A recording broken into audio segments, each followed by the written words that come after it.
Our 6th birthday party and our 2nd birthday party for our YouTube lives. As you can probably guess, we've got a live audience with us. It's a bit loud, so hopefully everyone can hear us okay. It's our birthday beer festival, so it's a little bit different setting to normal. And you'll notice Lee looks a little bit different to how he normally does, because what we're doing today for our birthday is we're going to invite each of the different guest breweries who are with us to join us to talk about the different beers that we've either brewed together or that we've got on, and tell us a little bit about their breweries. So fortunately Lee can't be with us tonight, which means that we might be able to get through this in an hour. So an extra quick YouTube live session, because we've got the guys here who are attending a 4.5 hour beer festival, and we could probably talk for 4.5 hours, so we want to let them enjoy the rest of the festival. So welcome to all our subscribers who are in the audience tonight. And welcome to everyone at home, whether you're a subscriber or just tuning in for the session. And a special shout out to Bob, who's joining us. He wanted to be with us in person, but unfortunately he's got COVID. So we've upgraded your poster that you've got, so it's now fully limited edition. It's got the full team's signatures on it, or autographs. Hopefully you'll enjoy that when you recover from COVID. So it's slightly different format, as I've mentioned. We've got different guest breweries. So the first who's joining us is Gordon on my left, which is probably right at home. And Gordon's, as you can see from the branding, is from Vault City. Hey there, everybody. We'll talk a little bit about Vault City shortly. Really important thing, get the Brew Yorkie out of the fridge. It's a dark beer, it'll taste much better when it warms up a little bit, although 45 minutes probably isn't long to warm it up. Maybe sit on it for a while. Running order tonight, we've got Blood Eagle, followed by Phony Eagle, Lemon Sherbetz, and then we're going to end on Brew Yorkie. So it's a little bit of a strange journey through ABVs, but the styles followed by starting with pale ales, a bit of a palate cleanser in the sour, and then we're going to finish on the dark beer. So in addition to the beers I've just mentioned, it was a pretty strong subscriber box. We had salted caramel ton cocoa, which I really wanted to do on this tasting, but we figured that we've done it on a previous tasting, so we'll focus on the new beers. Plus, doing that in an hour, it might have got a bit messy. We also had Keris in the box, Twisted Transistor, and a couple of core beers. So hopefully you guys enjoy what you've managed with the box so far. Please make this session as interactive as possible. If you're in the audience, are we doing the paper or the hands up? We'll do the hands up, and then we'll get our trusty glamorous assistant off camera, Waters, to come round and relay the message. If you're at home, if you type the questions in, we'll try our best to answer them in the short time we've got. So that's a very rapid introduction. So without further ado, we've got Blood Eagle. So 5.7% Blood Eagle IPA. All right, cheers. Thank you very much. So while I'm pouring this, I'll hope my glamorous assistant Waters will put my next prompts up. Hopefully you've all got the drink in front of you now. It's a beer that we actually started as a competition at one of our birthdays in 2018 or 17, was it? It says on my prompt 2017. Wow! So it was our first birthday. It was a competition we put out there to name a beer and come up with a concept. And Alex Fionda came up with the idea of Blood Eagle, and it was going to be a blood orange and grapefruit IPA. Unfortunately, we couldn't get hold of grapefruit, so we evolved the recipe this year. We upped the ABV, so we've upped it to 5.7%. So it's a blood orange IPA. I'm going to taste a bit before I overheat. Cheers. So with the IPA, or with this IPA in particular, you're getting quite a lot of citrus and zesty notes from the blood orange, bit of bitterness from the fruit as well as the IPA backbone to it. So we actually dry hop it as if we effectively brew a West Coast IPA. We do a typical dry hop like we would with an IPA. We've used Centennial and Comet in this one, and then we had the fruit. Sorry, we had the fruit before we do the dry hopping. So I can't go into too much detail.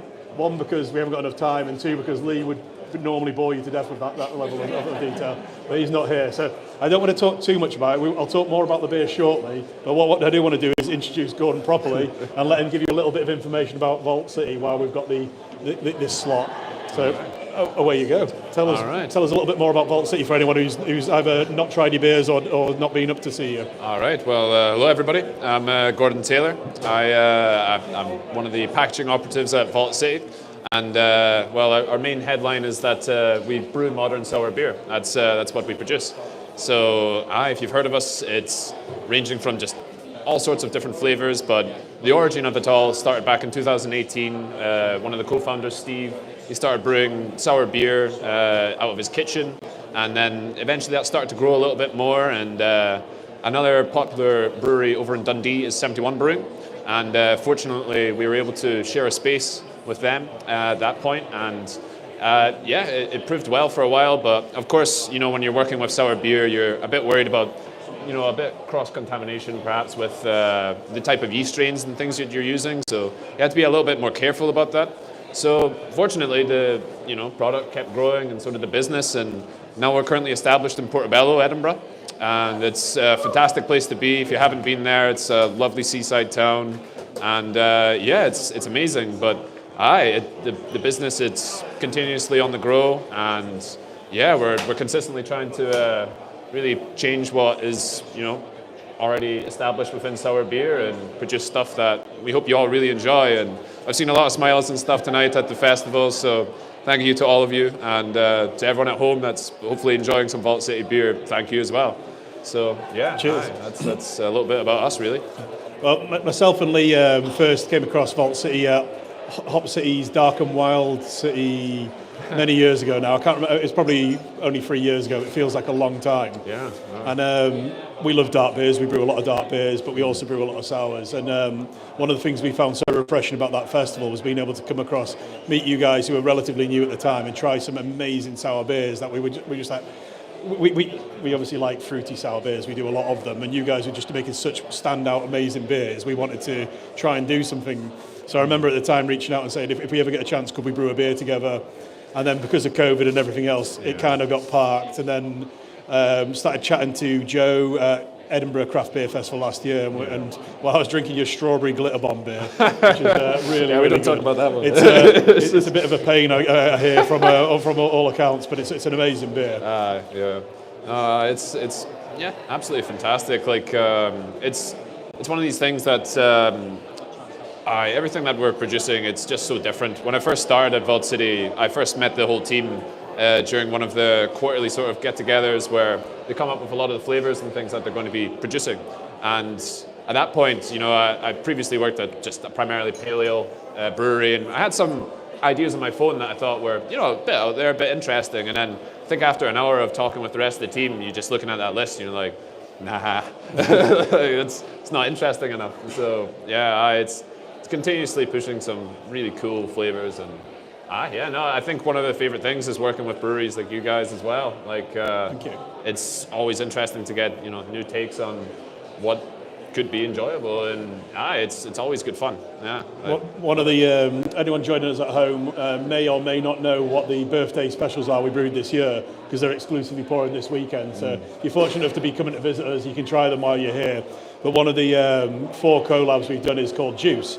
And I do happen to have a little bit of it behind here that I was drinking earlier, because it literally tastes like juice. Yeah, it is. We've put 2 ton of fruit in a 50 hec batch of beer, so 5,000 litres of beer, and we put 2 ton of fruit in there. So it's super intensely fruited, and it tastes like a innocent smoothie. It's crazy. It's 8% ABV, and it tastes like it's alcohol free.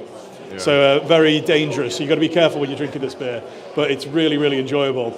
And one of the things that we haven't ever gone that high with fruit additions before, although Lee's probably tried to get me to do it many a times. I've just balked at the pricing. It brings separate challenges. So one of the things about this beer is you've got to keep the fruit in suspension, because it wants to naturally break out. So one of the weird things you'll see about this beer if you buy it in can is the label is upside down.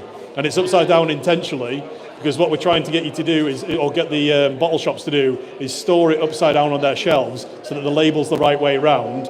And then when you buy it, take it home, you naturally turn it the right way round. So you're causing the beer to keep... We don't want to tell you to shake a beer before you drink it, because that could have other consequences. Yeah. But one of the things some breweries do, including Vault City, is encourage you to gently roll the beer before you serve it.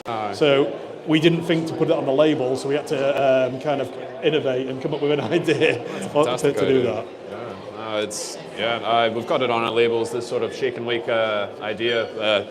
but yeah, wouldn't recommend furiously shaking it. It's not a best idea, but yeah, no, it's a fantastic thing about the fruited beers is having that extra sort of flavor in there, but it can provide some like production issues and stuff later down the line. We were canning a beer the other day that had quite a large amount of zest within it, and it been zested the day before, so not enough had fallen out of suspension. So then it's like trying to work all the ways around it, like setting up things like hop guns and such to provide a sort of filtration system, and you kind of have to do that a bit on the fly sometimes, and it's fun. Yeah, it's always changing, and yeah, no, I absolutely love working there. It's cool. The other thing I put a quick note on our prompts is to talk about your tap room in Edinburgh. All right, yeah, so no, fantastic. Tell the team about it, because I've been told how impressive the beer quantity you go through, considering the size of the venue. Yeah, it's really cool. So it's situated within the centre of Edinburgh. It's the wee vault. If you're ever up there, please do give it a visit. Thank you. And yeah, you can fit around about 11 to 14 people within it. And we've got 20 taps on usually. So yeah, it's fantastic. It's this lovely little like sort of nook. And I would heavily recommend booking ahead and just getting yourself situated within there. Hoping to, hopefully see some expansion into other areas, taproom wise, eventually. But yeah, for now, that's really, really what we have, and it's lovely. I think it creates a really intimate environment. Edinburgh is such an awesome city. It's one of my favourite beer cities to go and visit. So I try to get out there at least once a year, and every time I do, there's so many amazing breweries cropping up, especially in the Leaf area where there's lots of activity, and there's such amazing bars as well over there. So yeah, I can't recommend it enough if you want to go up and visit. I've not been to the Wee Vault, but I will certainly be going up next time I head up to Edinburgh. And yeah, hopefully, this will be gone by then. Juice is selling really quickly, so I'm glad to hear it. I'm sure you guys will have something crazy for me to try if I go up. Yeah, I know. We usually have pretty much all of our core range on there, so if you've ever found that you've missed something out, that's probably one of the best places you can go to get it. I've had a lot of questions and stuff about our Iron Brew Sour.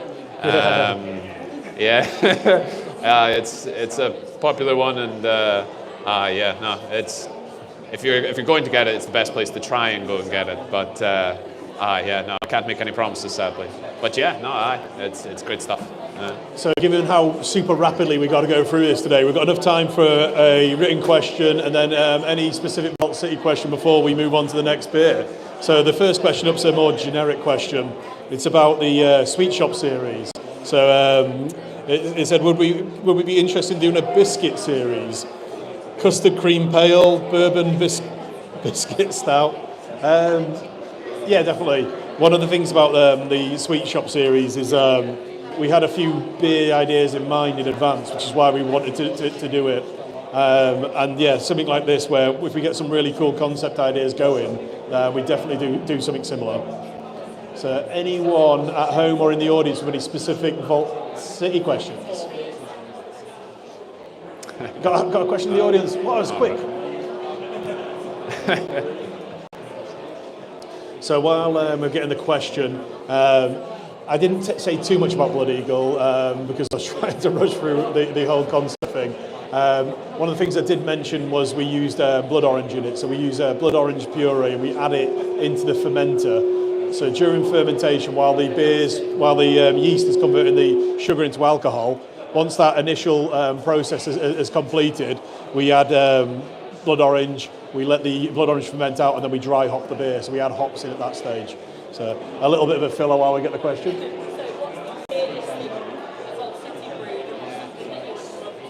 So the question is, what's the weirdest thing that Vault City have brewed, and what's the weirdest thing you'd like to brew? Weirdest thing. I think a lot of, I think anything that's a bit different when it comes to, like the actual production process is fantastic. Like we've got a beer on tonight called Snake Bite and Black that I've probably talked to a lot of you about already. And like, it's based around that notorious cocktail, but one of the cool things about it was that it was a graph. So you have this sort of blend between a cereal mash and an apple mash to produce this really, interesting final product. And it's something that I don't think you see very often. So, and then it's got the twist of, our sort of eccentric flavoring. And Yeah, no, I think that's probably one of the weirdest ones we've brewed. One of the weirdest ones to brew. I think Steve, the co-founder, would probably have a better answer for it. I think, I don't know, the carrot cake, we originally wanted it to be a deep fried carrot cake. So I think anything that's really sort of, breaking that sort of boundary down and, going outside of the box, we're always up for it. So apologies I can't give a better answer in that regard, but cheers, thank you. Awesome. Well, thanks for your time, Gordon, and thank everyone. Thank you. Give us a round of applause for giving us a bit of an update about Vault City. We're going to welcome Alan. Alan's coming on from Thornbridge to give us a bit of a talk about, or join me for a beer and a talk about probably Jaipur and probably Phony Eagle. So we can do a mic handover. So he can clip it on his beard if you want. All right. Cheers. Thank you. Thank you. Thanks very much. Yeah, nice work. Yeah, take it. So, behave yourself. So before we get the beer, you guys in the audience and hopefully you guys at home have already got a bit of beer. So Phony Eagle. Phony Eagle is the collaboration beer we brewed with Thornbridge quite a while back now. It feels like about it must have been... it was when I sprained my ankle. 8 weeks ago, I'm guessing. So you joined us 8 weeks ago. So Phony Eagle was a 7.1% West Coast IPA. So something that we really wanted to brew based on our obsession with Jaipur. And thankfully the guys at Thornbridge really like our Big Eagle West Coast IPA. So we were trying to take the inspiration from both of those beers to come up with an idea and a recipe. So Alan's obviously well trained and he knows what he's doing when it comes to getting people drunk. So this beer is brewed in the reverb on the mic's really distracting. Is it my beard? Yeah, it's Alan's beard. So the beer itself was based on the more modern take on a West Coast IPA. And I say modern take, given that Jaipur is 15 years old now. Yeah, so 2005, 2006. So it's not that modern, but it's more the pale finish, the clear colour, and the really easygoing, if you like a bitter, piney, resinous beer. Yeah, it's a mistake everyone normally makes with Jaipur, like 5.9%. Because it's easy drinking, the bitterness isn't too harsh. You normally end up with a hangover like the day after a session on Jaipur. Unless you wean yourself onto it and Jaipur's life. Yeah, Jaipur is life. So we brewed this beer, West Coast IPA, with Centennial HBC 586. And, the catchy one, and Simcoe. So it's I really like it. 7.1%, so quite a bit stronger than what we normally brew for a more sessionable beer. Every beer's a session. It just depends how long you want that session to be. Exactly. Anthony knows. So that's the catchphrase we'll be printing on Ant's t-shirts. And that's why I work in sales. So more of a bitter, piney taste with the hops, and it's just quite nice to go back to the West Coast style that got us into drinking beer. So I got myself and Lee into drinking beer in the first place. Yeah, it's quite true to the style. Yeah, and I think it's turned out really well. It was quite a funny one because we actually launched this beer in the Thornbridge subscriber box. Yeah. So we do what we can.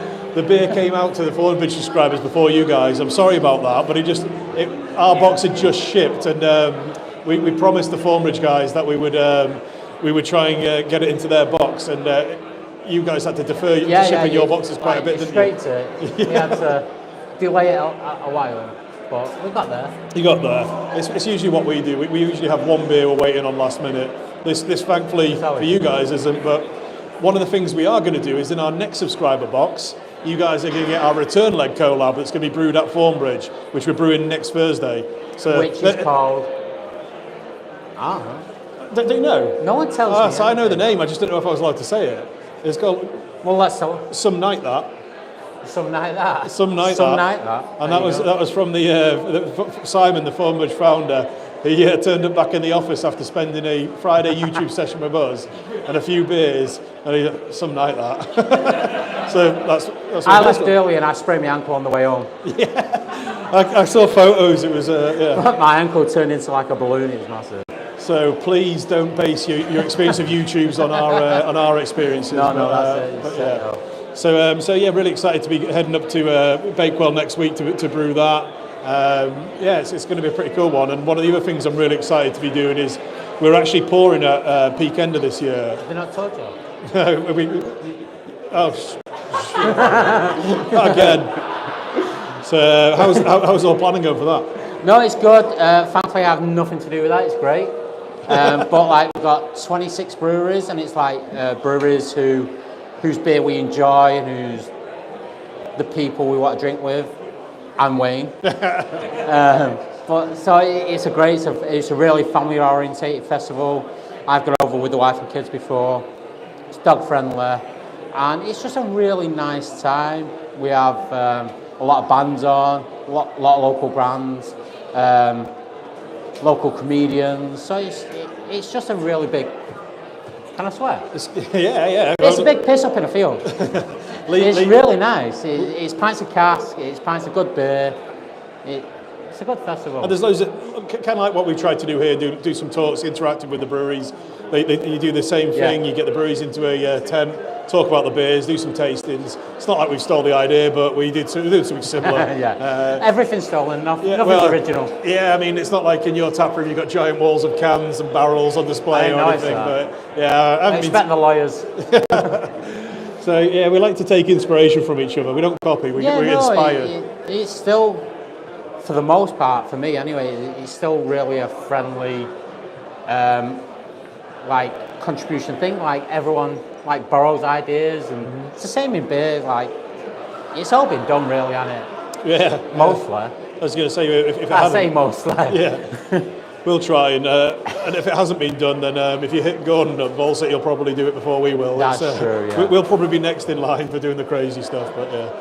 So, what's been your favourite beer so far at the festival? At the festival? Today? Only at the festival, because you've been at the pub as well, so. Is it really bad that I enjoyed the White Russian? Oh, yeah, the White Russian slushy. I'm all about it. If you don't get that, get Jaipur on cask. It's one of the only cask beers, is it? I know, the other one's a 10.6%. And that's only because Wayne wants to drink it all. 10.6% Empress Tom Cocoa, so two choices of cask, yeah. So, have we got some questions yet? Oh. Alan, sparkler or no sparkler? Sparkler. Obviously. Don't care what anyone says, sparkler. You've not got a sparkler, don't drink it. Oh, Sparkler. Yeah, they're not listening. Yeah, they're getting there. Sparkler for sure. I want a head on my beer. I want to smell it, I want to taste it, I want it in my tash. Save it for later. Yeah, flavour saver. Sparkler. Yes. Exactly. Southerners just aren't with us yet, are they? Just not there. So, other question is, when is Peak Ender? August 19th to the 21st. Yes! I'm so getting a pat on the back. August 19th to the 21st. Great weekend in the Peak District. You have Bakewell Tart in the shop around the corner. The pudding isn't as good as they'd make out. Yeah. I want Mr. Kipling to be fair. So you're going to put Kipling on cask at the festival? Maybe. Not the Mister, no, not Mr. the Kipling. New Zealand hot Mr. one. Kipling won't be at the festival. You don't think? I mean, I might just plug it and say that I am. No one will know. So we got any questions for Alan in the audience? They don't have to be about formers, it could be about Alan in general. It's real. Yeah. The private one so far because I want to make sure everyone else gets some. So what's Alan's favourite hot sauce? Jaipur hot sauce. So there's a company that's called Hopped, and they're doing collaborations with breweries. Their sauces are really, really good. But other than that, Jaipur hot sauce. Only really cool breweries, though. They only do it with really cool breweries, not us. That's a matter of opinion, isn't it? Go whisper in my ear. Lots of breweries have been inspired by Thornbridge.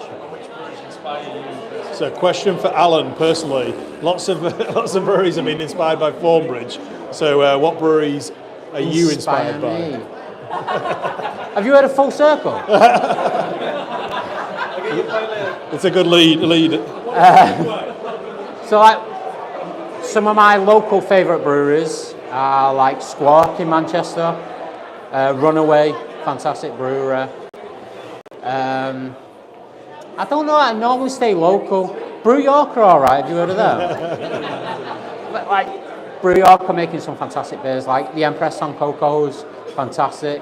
The Kerr, what was it? Cola one? I don't even pay him to do this. Cola Cubes. Cola Cube one, that was really really good. enjoyed that one. I've And the Banoffee Toncoco. That was pretty cool. That was good. I have randomly, I saved a case of the Cola Cubes because I was talking to somebody about it recently and they asked for some and I didn't follow up. So I've got a case on my desk and we'll drink them later. I'll see you later. So, just keeping up with the speedy transits, let's thank, round of applause for Alan for giving up. Is that it? He's usually hard at work at the bar, so he's going to have to run back to the bar now. So next up on the tour of beers and breweries, we've got Lemon Sherbetz in the beer, and we've got Full Circle and Ben in the breweries. Hello. So again, I'll talk a little bit about the beer before we get the beer. It's a bit of a palate cleanser. It's called Lemon Sherbetz. It's the third in our sweet shop series. It's, as the name suggests, a lemon sherbet sour. So, so if you didn't see Nadia's sign, shush, please. So it's a lemon sherbet sour. It's brewed like a bull of ice, so we brew it as a easygoing sour beer. So we brew a very, very simple base sour, and I can't go into too much detail about what that is because we don't have much time. But then we add lemon zest during the boil, and then we use lemon concentrate in the fermenter. So we use that's where we get the lemon flavouring from. And like I said, it's the third in our sweet shop series, the penultimate, because the next one is going to be called Pineapple Cubes, and that's the launching in a few weeks' time. That's the last of this series. So it's a really low ABV, easy drinking beer that I wish Andy would give me a can of so I can try it. Andy, can I have a can of beer, please? Oh, can we have a can of beer? Sacked. Well, you did a good long. I know, I was talking. So while Andy's getting us a beer, and while you guys are drinking the beer at home, can Ben give us a little bit of information about Full Circle, please? Yeah, so we're a 2-year-old business. Started at the worst possible time. First batch of beers released in Friday of lockdown 1. So I'll open. You do talk. that, yeah. I'll do the. So we essentially got all our pallet orders cancelled, and luckily we got very good untapped ratings early doors. So we managed to sell most of our beer through Europe. So sorry to cut in a little bit. Can you guys hear us? Because it sounds really funny to me. Not really. So can we do a little bit of a mic check and testing 1 2 3, testing 1 2 3. Can you hear it at the back? Have a reverb.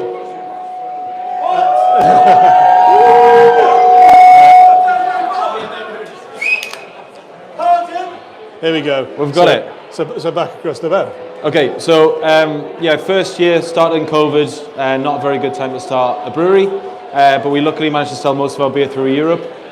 Second year was Brexit, so all of that European sales disappeared almost overnight, but they have come back. So year 3 is an exciting year for us, and I hope that we don't have these 2 horrible things that have been going on. So yeah, fingers crossed we can have a solid year and see where we can go. Really crazy times, full stop for anyone in the brewing industry, but to start a business or to be trying to establish a business at that time, all sorts of pressure and challenges.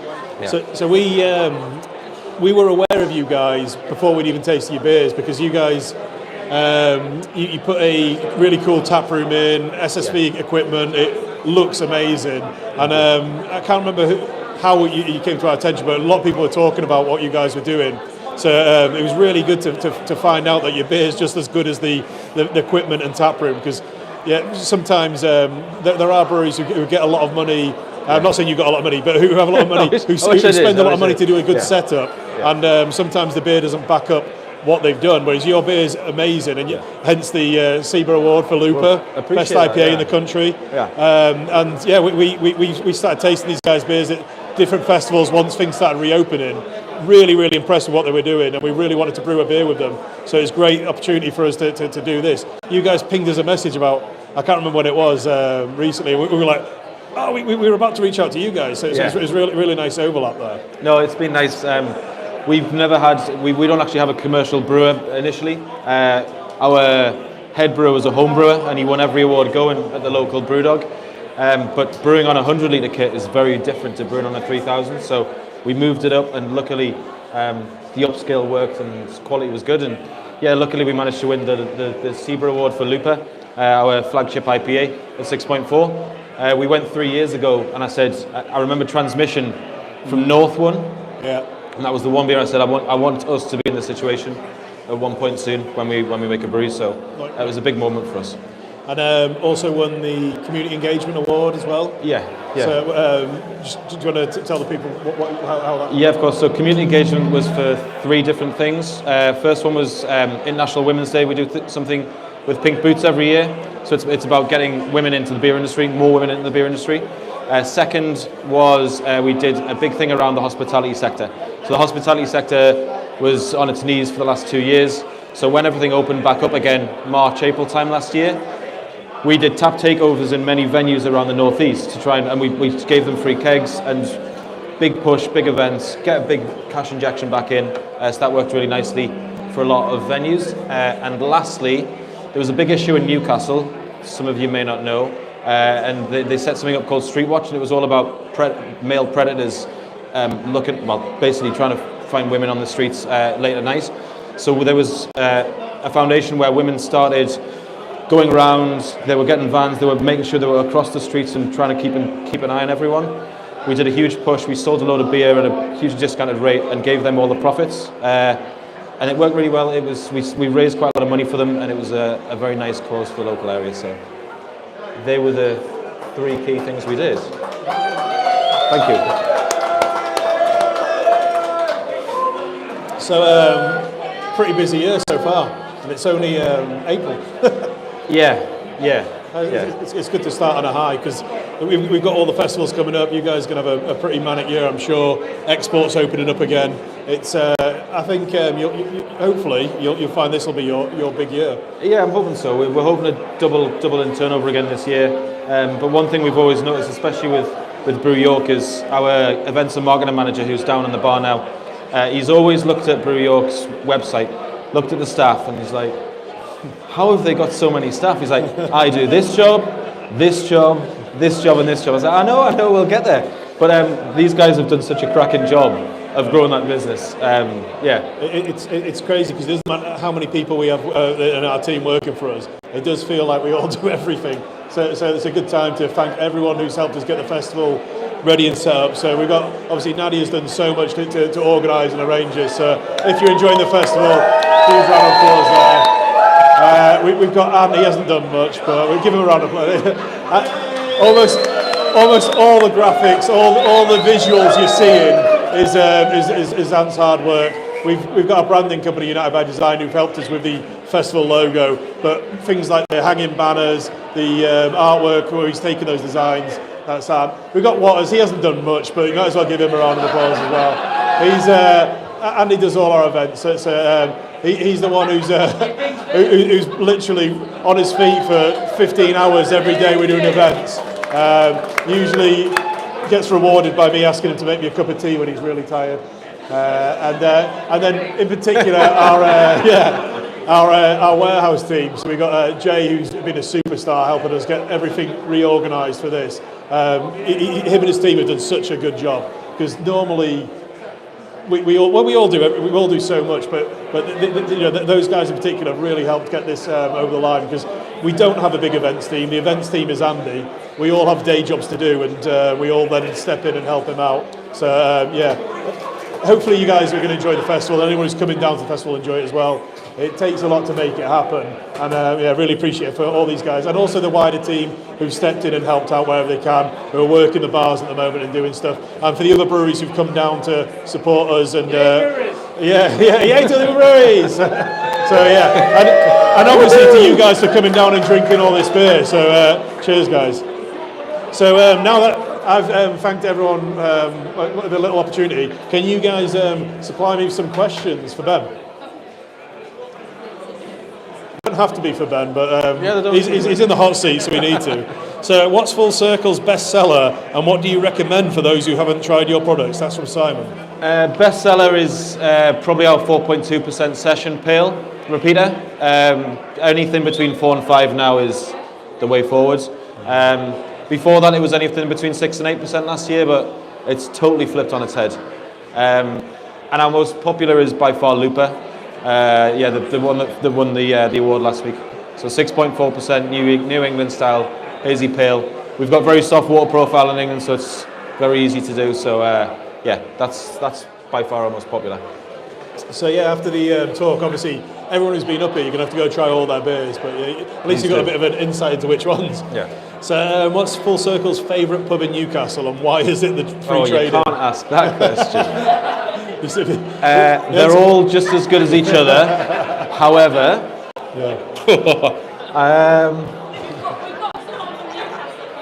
have we from one of the pubs? Put your hand up so you put your hand up so the doorman can see you.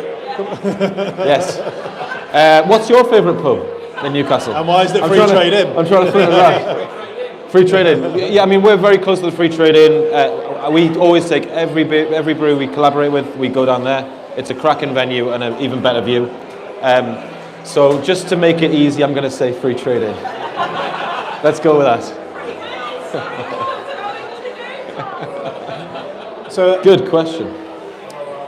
Just a little bit more about the beer, because again, we didn't have it with us by the time we started talking about it, but hopefully it's a really easy drinking beer. It's not too sour. It reminds me a little bit of, not lemonade, but what's that bit? Pellegrino, San Pellegrino. It does. It does actually, yeah, for sure. So really citrusy, refreshing and easy drinking. So, and 3.5%, pretty good when you're drinking for 12 hours at a beer festival. So. A bit of a plug for the 3.5% beer. Yeah. So have we got any more questions in the audience from? No. Okay, so sounds like we need the next beer. Can we have ours first, please, this time? There was one question over here. Oh, sorry, I've got one question over there.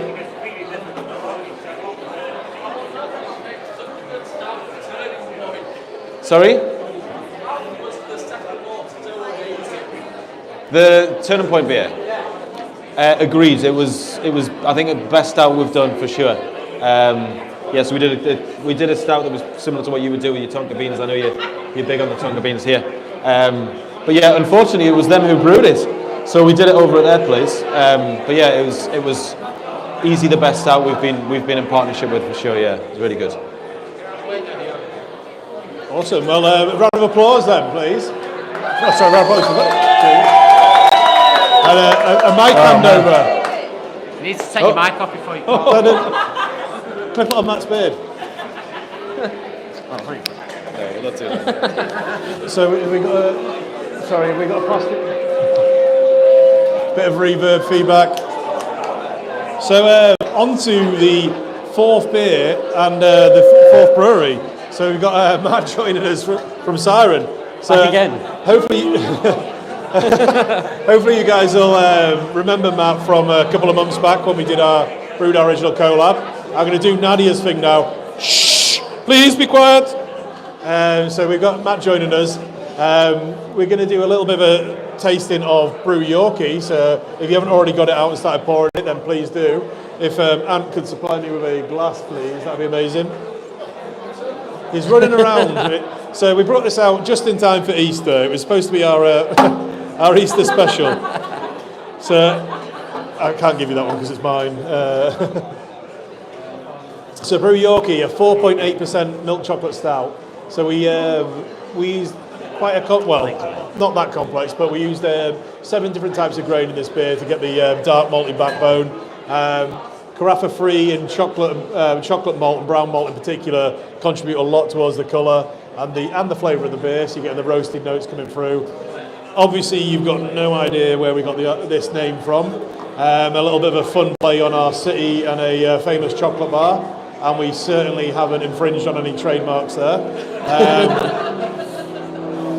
One of the interesting things that you probably don't know, or possibly don't know, because we've got a lot of people from York in the audience, is that there is actually a cat called the York Chocolate. It's a breed of cat, and if you do visit the city and you walk around, you probably see lots of cats dotted about. There's little ornamental cats. So our branding guys, United by Design, came up with the idea for the design, which is based on, or loosely based on, the shambles and cats. So that's where the background came from. And then the blue bit in the middle, you can probably guess for yourself where the name band came from.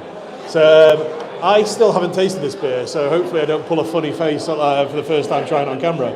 And Matt probably hasn't tasted it either. So, yeah, nice beer. It's a nice chocolate forward milk chocolate stout. We did this beer in keg, can and cask. I would love to try this beer on cask, where it's because we've got this out the fridge for you guys 45 minutes ago, and for me it just needs to warm up a little bit to get the full flavour coming through. But quite an enjoyable stout, and I think, yeah, if it served a little bit warmer, especially if it was through an angram, it would bring a little bit more body and flavour out for me. But yeah, nice beer. So one of the things I wanted to bring Matt back on for is these guys are pretty good at stouts. One of their beers, Broken Dream, won GBBF Champion Beer of Britain. Yep. It's an awesome beer, and it was one of the inspirations for the birthday collab. So we used the malt bill of Broken Dream, amped it up, and brewed a 10% stout with these guys, which is called Coffee. So yeah, do you want to talk to us a little bit about what anything really? yeah. No, Siren? I mean, you know, we are spot on with our stouts. I mean, we've got a very hard water profile where we are, which just lends itself personally to stouts. You know, like you say, Broken Dream is just an absolute classic. It's amazing. If you can find it on cask as well, it's just out of this world. I think they had it down at the Market Cat a little while ago, and it's just absolutely brilliant. And you know, super glad that we chose to use it, or at least use the base for our collab. You can actually you can taste it, you can feel it coming through. So if you guys have tasted coffee yet on the bar downstairs, you really, well, if you're familiar with Broken Dream, you really get that background malt backbone to the beer, and then you get a really sweet finish from the it's a lactose stout, but you're getting really intense coffee and sweetness as well as the malt backbone. So it's a pretty interesting beer. It's even more interesting if you have it with the soft serve topper, which is the White Russian based on that beer. So it makes a pretty interesting combo. I need to try that. We've actually got Broken Dream on our bar as well, actually. So if people want to try Broken Dream alongside it, nitro, we've got nitro cans as well. Oh, nice. So the guys have got nitro cans of Broken Dream, which is a really, really enjoyable beer. If you teach them how to hard pour as well. Yeah. So I should have done my tasting on hard pouring, shouldn't I? Really, but yeah. I mean, this is brilliant. There's just so much chocolate. Yeah, really chocolatey. We York being such a big chocolate city, we've brewed quite a few chocolate beers over the years. This one was timed because there's usually a chocolate festival in York, and we wanted to time it to come out in time for the chocolate festival. I don't know what happened to that. I don't know if it's still a festival, but we brought the beer out anyway, and it's in time for Easter, so we should have probably whacked a chocolate Easter egg in the box and so see what we can do with that. So anything else? Well, actually, the other thing we should probably talk about is the fact that Siren's bar is bigger than ours. So it's our festival, and they brought a bar bigger than ours. So how many lines have you guys got pouring at the moment? We've got 12 lines. It's actually a brand new bar. It's the first outing. It's actually bigger than I thought it was going to be totally honest. When they turned up to set up, I was like, wow, we need a bit more space. That's going to be a big bar. yeah, and the guys have got like loads of canned beer in the fridge with them as well. What would you, if you were to pick out one of your beers that everyone needs to come and try? We've actually got 2 beers that I think people need to try. So we've got a beer called the Abyssal Zone. You got a beer called what? Sorry, we've got a beer called the Abyssal Zone, which is a Baltic porter we brewed 2 years ago. And by some absolute chance and luck, I saved some because we put some into barrels. We put some into red wine barrels, which is called Queen of the Deep. So we've actually got both of those on tap, so you can actually taste the beer before and after it's gone into barrels. Nice. So it's a really interesting way to actually see how barrels change the beer and see what happens. So I'd say that get a third of each and just luxuriate over them and just see exactly what the barrels have done to the beer. And it's a real test because typically when you barrel age a beer and you get to try it barrel aged versus normal, you're typically tasting a fresh rebrew of the normal version. So you can actually taste the same beer brewed at the same time. One's been aged in keg effectively, and one's been aged in wood. And you can actually do a like-for-like comparison of how that beer tastes over the time. So go down and get 2 pints of it and see how they taste. That'd be a good evening. Yeah. But yeah, I mean, we've got loads of great beers, but I think those are the 2 that I'm excited to try them myself after I've done this. I've been pacing myself for 2 reasons. One, I knew I had this coming up, so I wasn't drinking this afternoon. And 2, I didn't want to try and run off to a toilet break for a 1-hour session. I was confident I could get through an hour. 6 minutes to go. So it's not too bad for me. Have we got some questions, please?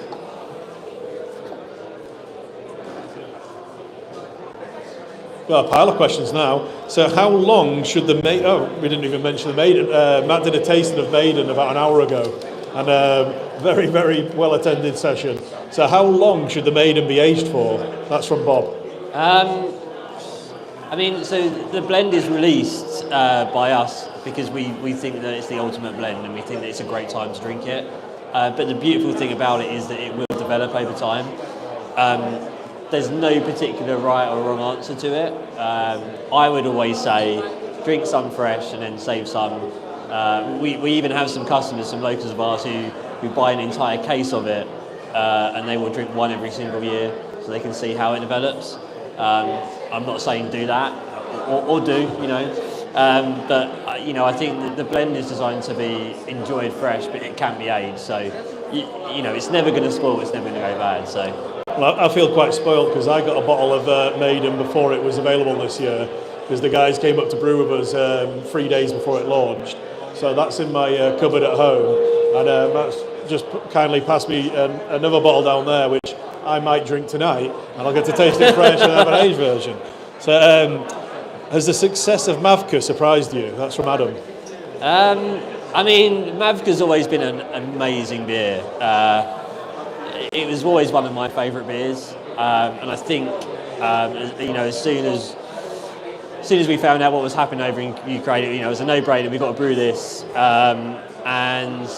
So we brewed an entire batch and then we started to sell it on pre-release and it's sold out. So we've sold, I don't think we've ever sold an entire batch of beer before we've ever released it. So I guess it's surprising in a way, but I mean, not only is the beer great, all of the proceeds are going to good causes. So I think yes and no. I'm not surprised that people have kind of drunk beer for a good cause. I mean, what could be better, right? Exactly. So yeah. You won't have any in the bar because it's sold out, I'm guessing. Yeah, I didn't buy any cans, and I don't think I'm going to be able to. So yeah, I'm going to miss out. Super limited edition. Yeah. So another one for you. What's your favourite cheese? That's from Adam. I guess this might have some kind of relation to the cheese online beer and cheese tasting that we did. What's my favourite cheese? I like a blue cheese. I think, to be honest, there was a really rogue suggestion. We did this tasting with Butlers, and they suggested putting Stilton on a hot cross bun. Cheese and a hot cross bun. Yeah, and it works. It really works. No. So another question just came in off the cuff. Has he had a bacon hot cross bun sandwich? A bacon hot cross bun sandwich? No, I've not. with blue cheese in. With blue cheese. This is getting mad, isn't it? It sounds like an Omnipolo beer at the moment.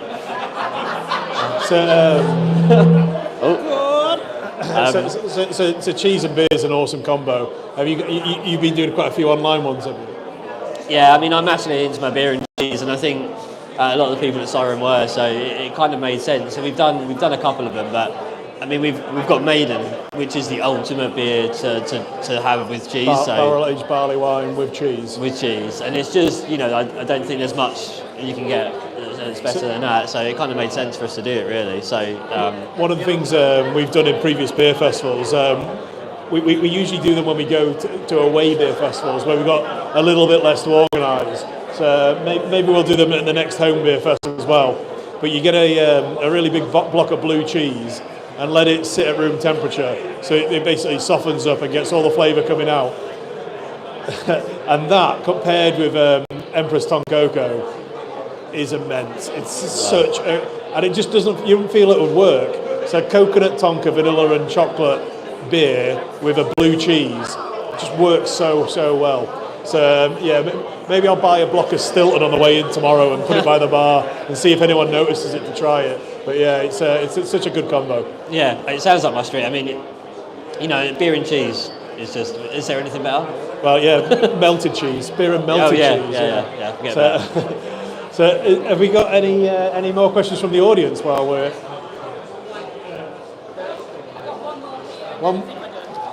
One more question. This isn't for Matt, it's from Matt. So what can we look forward to next month, Wayne? Oh, sorry, I didn't put the last page up, did I? Sorry, there's it's a page we normally come to give you a bit of a preview for next month. We do have it. So obviously everyone who's joining us at the festival has had a chance to see the 6th birthday beers. So we've got 4 really cool beers that are launching next week. So as usual, if you're a subscriber, we'll send you a discount code so that you can get these beers a little bit cheaper than the general public. They won't unfortunately be part of your box because we've got lots of new beers coming out like usual. But you'll get a chance, obviously if you're here, to try them first. You'll get a chance to buy them a little bit cheaper. So the birthday beers, for anyone at home who hasn't heard, Juice, which I talked about earlier, which is the Vault City 8% guava, papaya and mango smoothie sour. Tea, the Full Circle collab, so that's the 6% strawberries and cream fruit tea IPA. I didn't talk about this for some reason, I forgot to talk about it earlier. It's such a crazy beer, so it's brewed like an IPA, but we used a strawberry tea to get the flavour coming through, and it reminds me of strawberry Chewits. So that the tea has brought so much strawberry and cream flavour to an IPA. So it's a really crazy for a 6% IPA. Coffee, which we just talked about, the Siren Collab 10%. Maple, mocha, iced latte stout. And then Toast, which is our collab with our friends at Guaylo in Hong Kong, which is a 10% pandan coconut coffee Kaya Toast Imperial Milk Stout. So it slips off the tongue. So next YouTube session is the 13th of May. So we didn't want to try and rush it and do it on the first Friday. So it's the second Friday, it's the 13th of May. We're going to be tasting Mutang Clan. It's back for this year. So Mutang Clan makes a return. We've got Pineapple Cubes, which I mentioned earlier, the Sweet Shop series. We've got a really cool collab we've done with an awesome bar in Manchester. It's called Curbside Summer. I won't say much about it, but you'll have to guess who that bar is. We've got 2 Star Wars themed beers. 2 Star Wars themed beers in time for May the 4th. And we've got our away collab with Thornbridge. So really packed box. Without even mentioning the others. So that's it for this month. I'm sorry it's a short session. What we might do, if we can find time, is do a tasting of the 6th birthday beers. It won't necessarily be live, but we'll do one and upload it to YouTube so you guys can try it. So yeah, and a dressing gown. so we'll go to Lee's house, we'll go in his hot tub and we'll taste the 6th birthday beers. Something nobody wants to see. So thanks for joining us and happy birthday to us! Yay! Cheers guys. Thank you.